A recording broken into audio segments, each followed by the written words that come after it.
Hello and welcome back to Traffic Talks. I hope you are doing well and enjoying this new year. Even though we've almost come to the end of the first month of the year, I can't believe it has flown so fast yet so slow.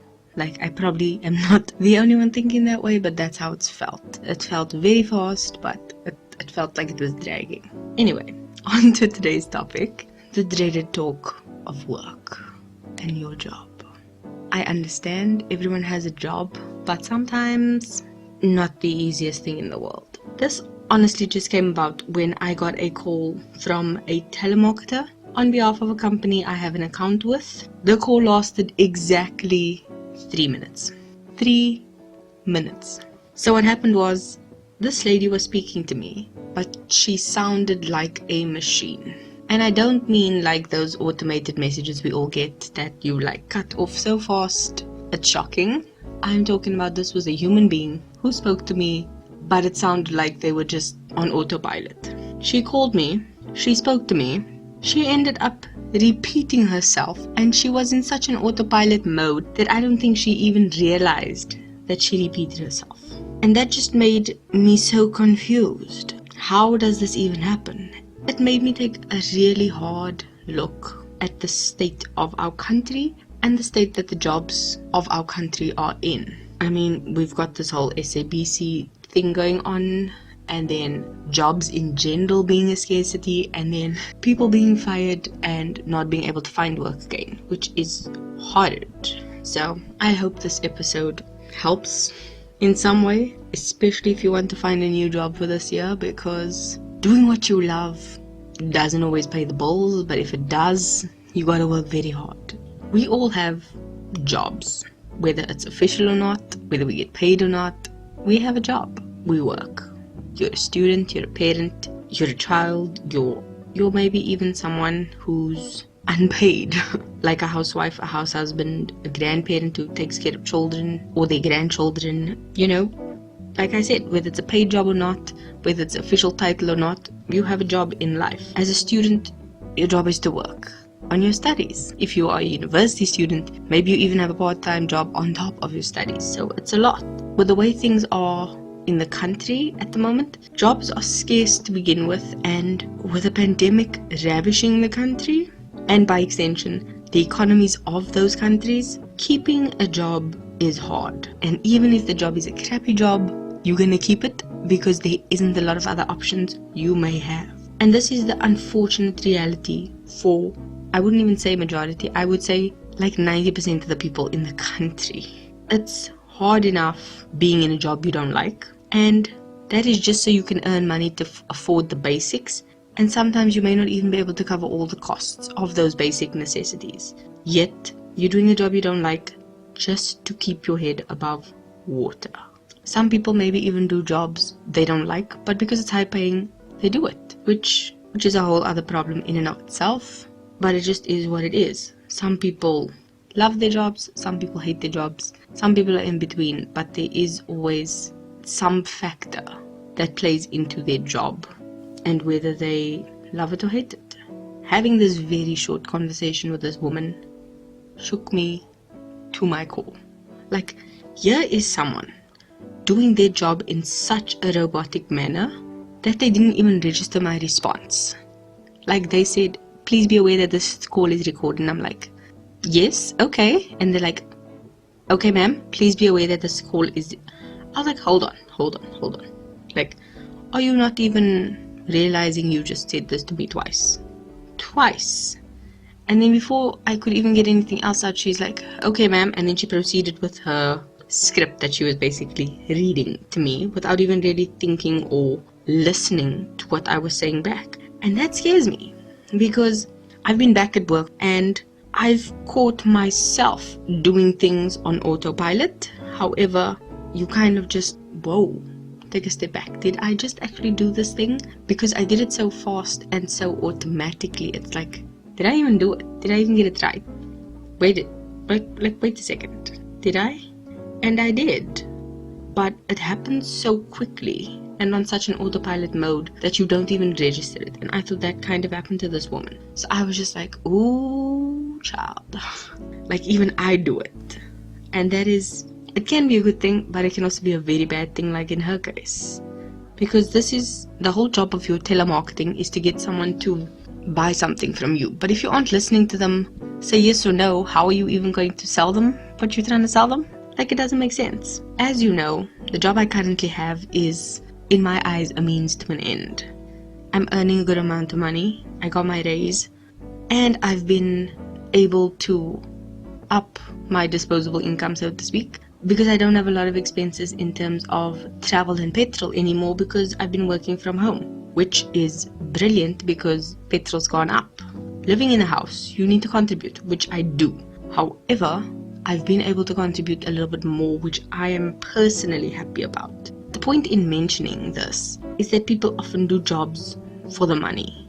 In a time of crisis like COVID, this becomes even more of a reason for people to kind of like cling to their job, because this helps them keep their family afloat regardless of how draining it is. And a lot of people don't have the luxury of being able to follow their dreams because there's just no money in that. Like, that isn't going to put food on the table. That isn't going to keep the lights on. And that is sad. But that is the reality. A lot of people only get to follow their dreams in their late 30s or early 40s. By then, it's usually because they have a lot of things sorted out, both physically and financially. Forgive me for this example because it's very skewed and very heteronormative, but like I said, bear with me. If you take a person that is part of a married couple that maybe has a child or two, they own the house that they live in and they own the car that they drive, meaning their house is paid off, their car is paid off. For the most part, a huge dent has been made in those payments. They may even have some money saved up for their child's education, or have told the child, like, look, we can pay part of it, so you'll need to get a part-time job, something like that. Those things are sorted and they are clear on where they are financially and physically in terms of their environment. They may even have like a nest egg that they can fall back on, and this gives them freedom to explore. This gives them freedom to fail at something if need be. They now have a solid enough foundation to try something new, even if it doesn't work out, because they have a place to fall back on. That is something a lot of people don't have. And having less financial responsibilities in terms of paying off a house and a car, in terms of having less debt, in terms of having a spouse with a stable income to lean on, is something that holds a lot of people back, because some of them don't have that. They don't have that stable foundation. And finally, having that freedom later on in life gives them opportunity. Even if it doesn't pay the bills, if they can do it and get away with it, they're gonna do that. And that's a very sad thing, because it makes it seem like money makes the world go round. But for a lot of people, it does. And that's just how our society has kind of reared us to believing that your self-worth and your worth as an individual to your household, your community, your relationship is dependent on the amount on your payslip. And that's absolute nonsense. I saw an interview with an author on a YouTube channel called The Financial Diet, where they interviewed a author who wrote a book, and they asked her, what's the biggest misconception? And she said, I attended a panel of authors and someone asked, like, how did I do this book? Like, how did I spend my time contributing to writing this book? And I answered them, like, I work 9 to 5, Monday to Friday. I had to write on the train, in transit. I had to write in the evenings. I had to write on my weekends. Like, I still work a job. I need to be at work on Monday. Like, this is not an easy thing. And people think that if you follow your dreams wholeheartedly, you have to give up on making money. Like, it's either you poor and happy or you rich and sad. There is a middle ground. There is a way to do both things that you love, even if you don't love the one as much as the other. I've used this example a million times, but myself in this podcast. I don't make money from it. It's something I just love to do. But I'm not just going to give it up because it doesn't make money. I thoroughly enjoy doing it. And I use my job, because I do enjoy it, to make that money. So it's not a big deal for me. And I am grateful for it, especially because I can work from home. And I do have a lot more free time since I'm not traveling to work. So in those small little moments, I can make more time for the things I love, like my podcast. The same thing can be applied to anyone else trying to do something they love. You don't find time to do it, you make time to do it. Also, things like this doesn't just happen overnight. You follow your dream, slowly but surely you build it from the ground up. Once again, this podcast. I started with no editing, recording in my car on my phone's headphones that was strapped to my seatbelt. And it is what it is. I had no music, I had no social media, I had no editing, I had nothing. Yet here we are almost a year later. I've got background music, intros, outros. I changed it up for Christmas. I'm getting there. I've got a recording mic, I've got editing software. You slowly build it up to be its best. And that's kind of what you do with yourself as well. You realize that through this process, you've become a better person, or someone who's maybe realized a few things, which is something I'm going to be talking about soon, which is aging versus growing. Because some people just age, yet they stay the same age internally, but their body grows on the outside. And other people actually grow up in terms of maturing, learning, all kinds of things.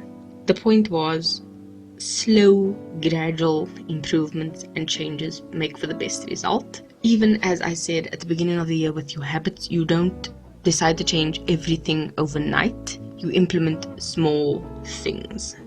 And taking a journey one step at a time is the best thing you can do, because you will trip, you will stumble, you may even fall. But get up and keep going, because there's nothing worse than going through your life or your days or anything and realizing, looking back, all I did was X job and it made me miserable and I have nothing to show for it because I didn't spend the rest of my time doing something for myself, doing something I enjoy, even if that is just sitting and binge watching TV. I literally had a conversation with my brother before I started recording this episode about, I want to start watching more shows. He's like, but that's not a priority to you. And I'm like, you know what?